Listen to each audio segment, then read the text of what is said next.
Саламатсыздарбы? Кутман күнүңүздөр менен. Бүгүн 6 октябрь биз Токтогул жергесиндебиз. Токтогул жеринин бул базары. Бул жагында стоянкалары, айылдарга кете турган машиналар турат. Ал эми бул жагынан базарга кирип кетебиз. Бүгүн воскресенье болгон үчүн нерабочий экен, бардыгы иштеп кеткен, кээ бир жерлерде ачылыптыр.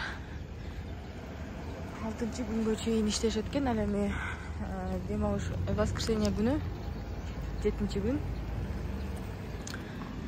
жабылып көп жер эс алат экен. Ал эми бул жер Токтогул районунун маданият үйү. Ал эми бул жагында Токтогул жергесинен эс алуучу паркы.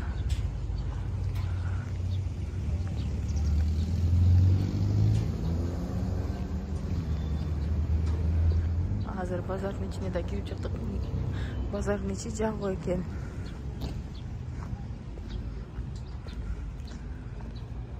Бул жагында адамдар отуруп эс ала турган жери. Ал эми бул жагындагы